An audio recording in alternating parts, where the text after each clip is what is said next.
To those of you who were watching earlier, I say welcome back.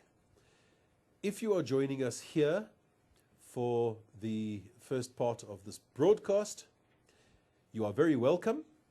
We are today tackling English First Additional Language, the poetry component of the prescribed literature.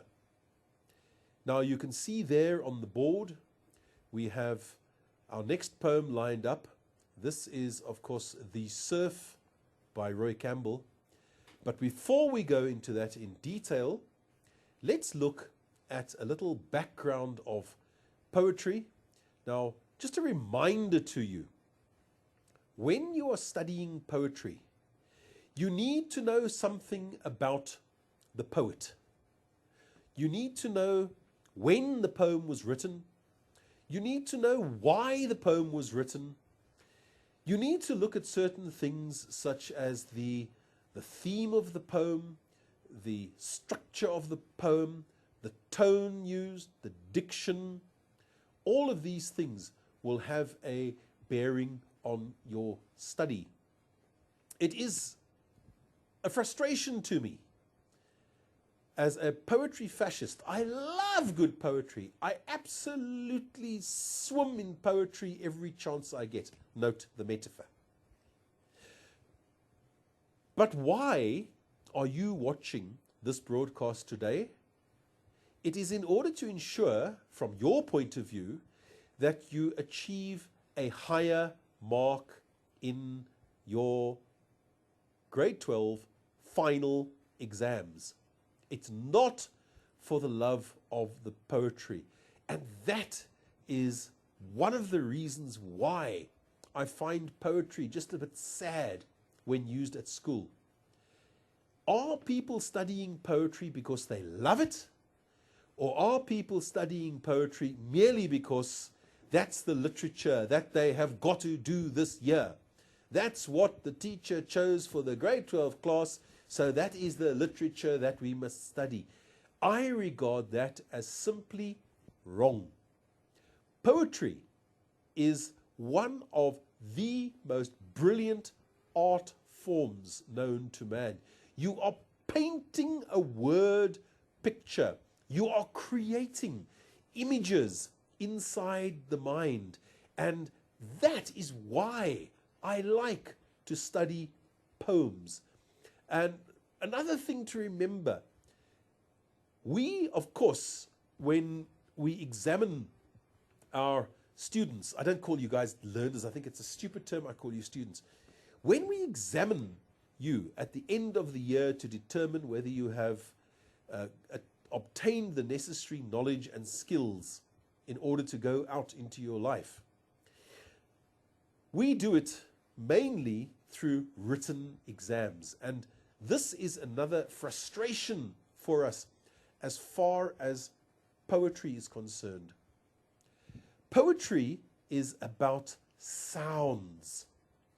Most poetry throughout the ages was never meant to be read quietly.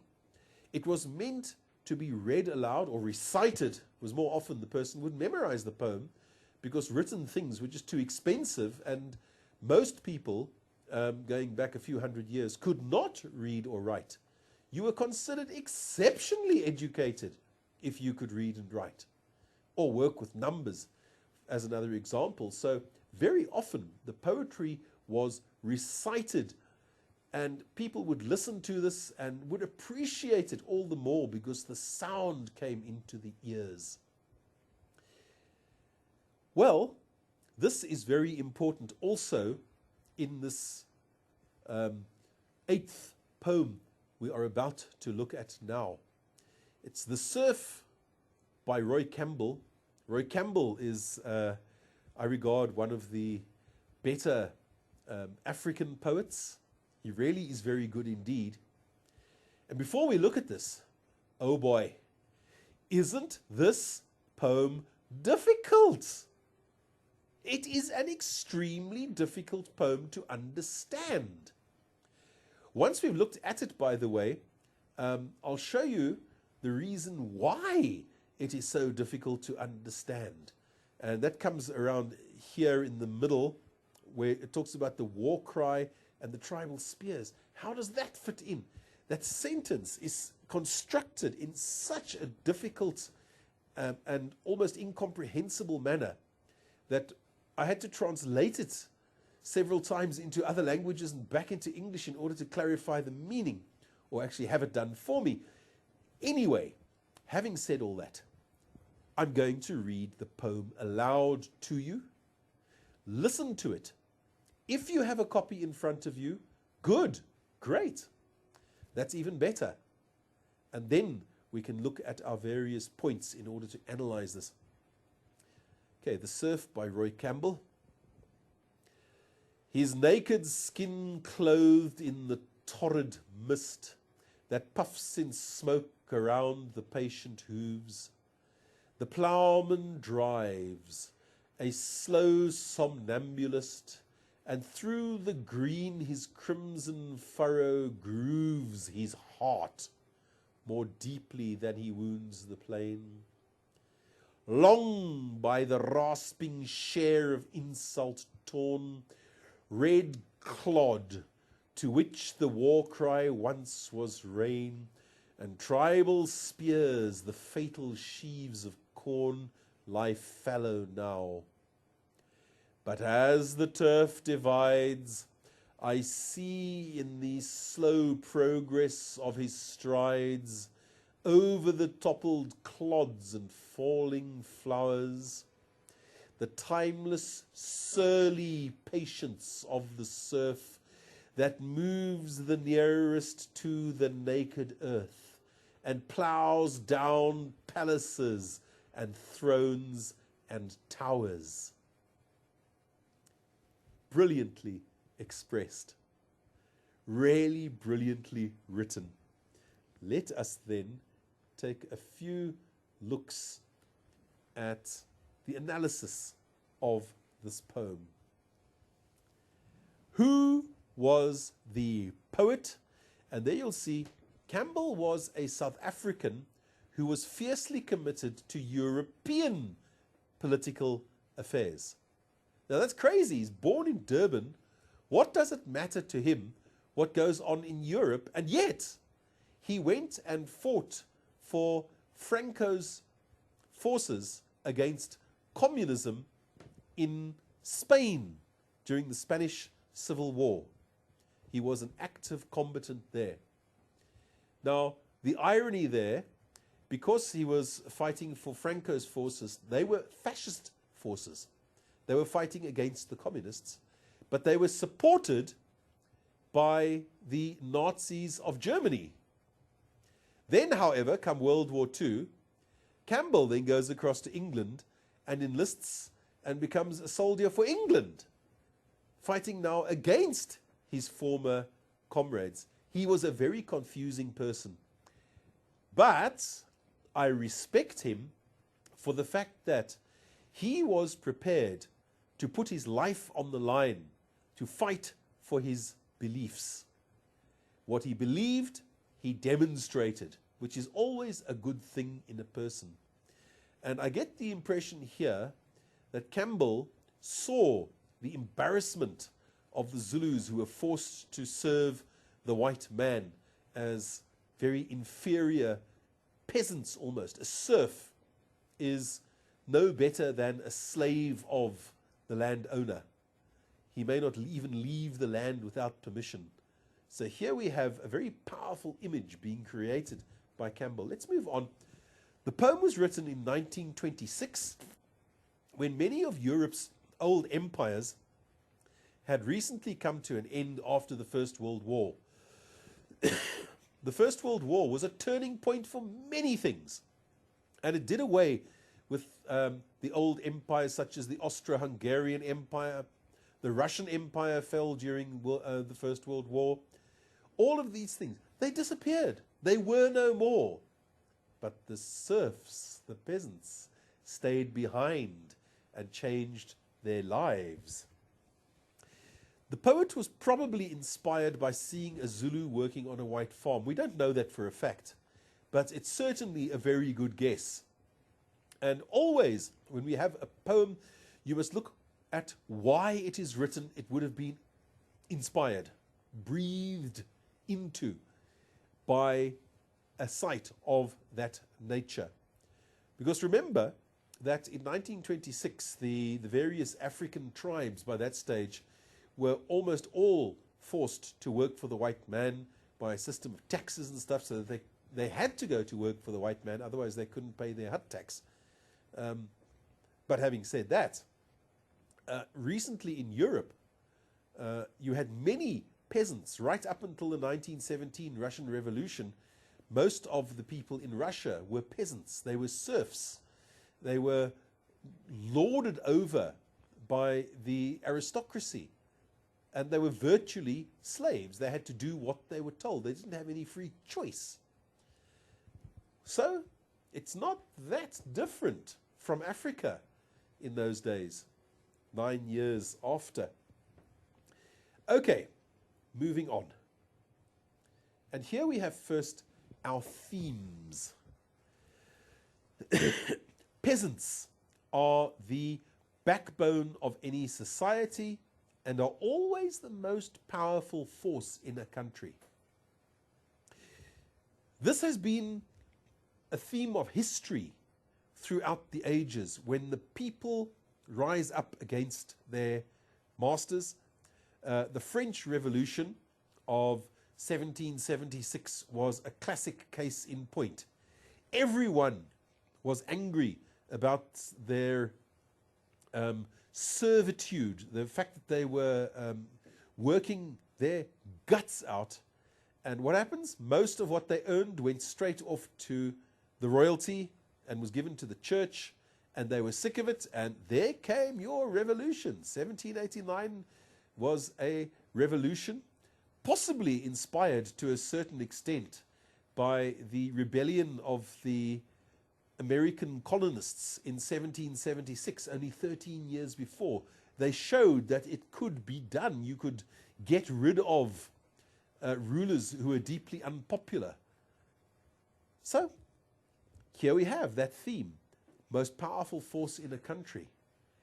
Individually, peasants are of course weak. Put them together into a fighting force, especially in those days, and they could become very strong indeed. Here we have the form. Of course, for anybody who has counted the lines in this poem, you will see there are 14 of them.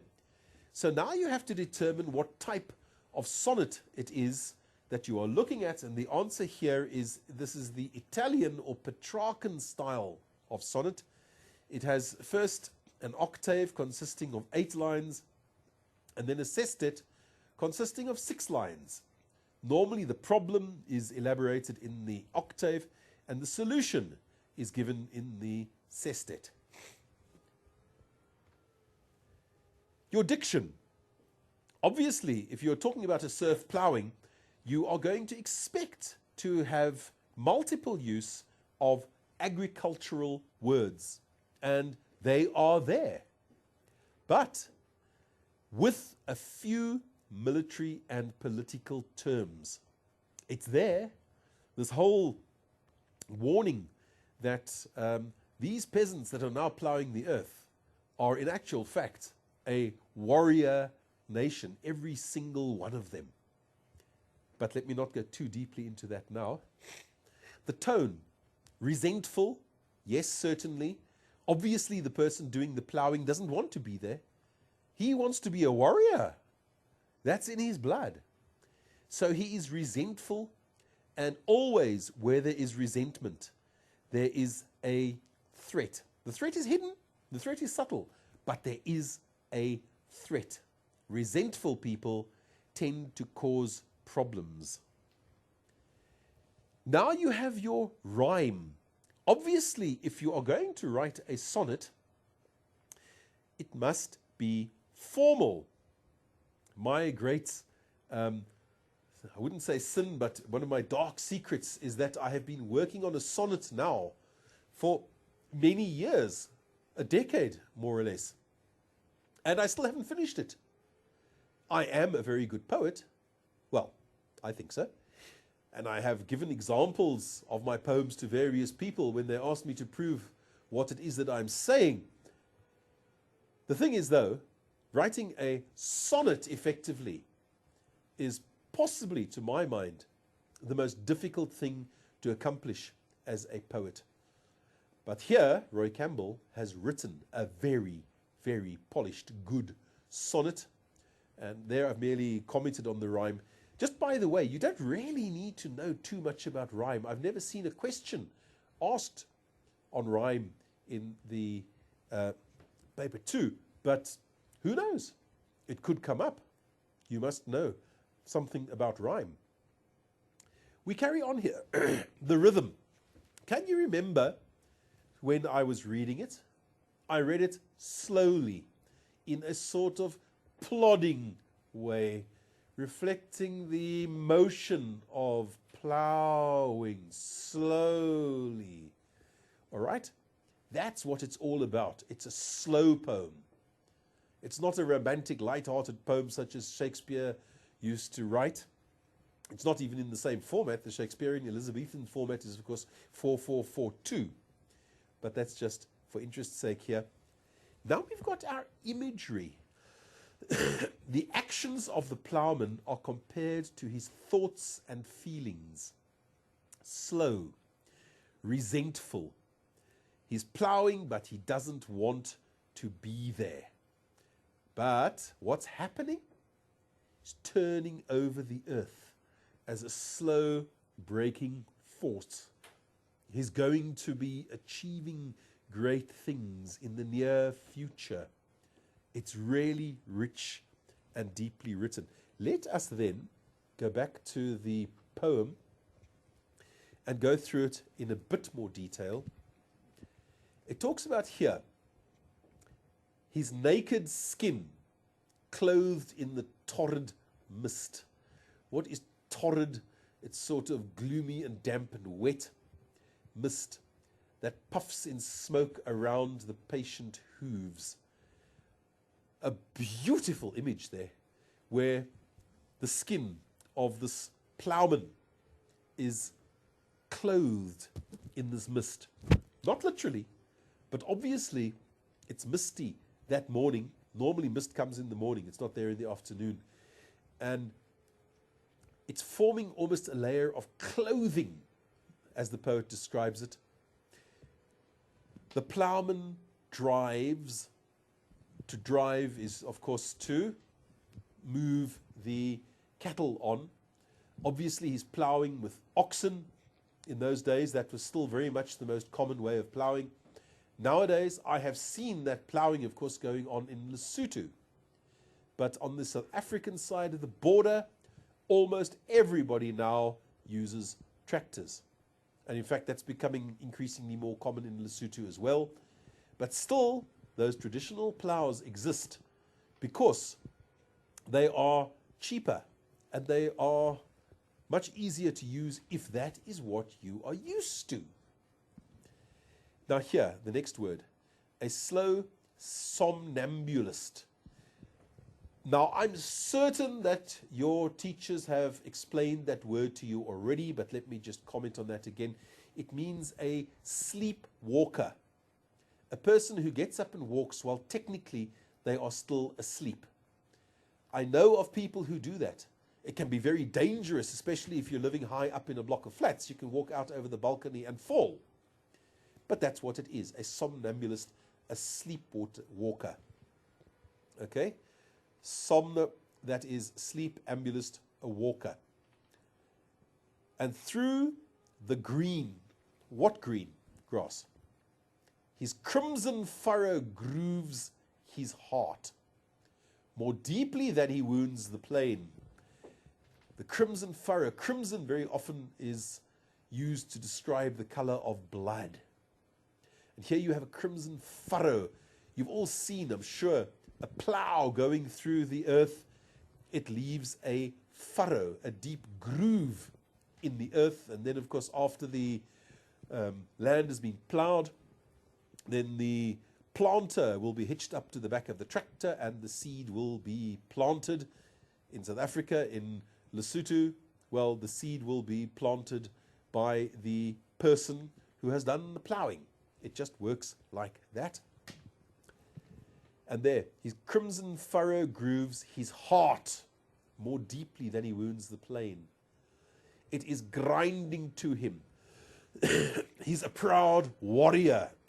His heart is wounded by the fact that he's now the servant, a low servant of somebody else. He's no longer this powerful warrior going out to wash his spear in the blood of the enemy. And then we've got long by the rasping. A rasp is a file used for filing, wearing away wood. And you've got the rasping share of insult torn. The insults of the white masters have wounded him very deeply. They don't have any respect for him. They regard him as a peasant, a serf, not a warrior. But he was born to be a warrior, and it's disturbing him. Red clod, to which the war cry once was rain. You see that, the war cry? The war cry. Have you heard? There have been several movies made of this, as the Zulus charge forwards.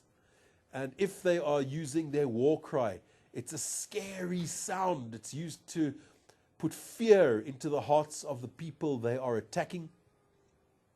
And here, rain and tribal spears, the fatal sheaves of corn, your tribal spears, the assegais that these guys were holding. Now instead of that, they're picking up corn. Corn can be used to describe any grain, mealies or wheat. Normally when we talk about corn, it's mealies. But fatal sheaves,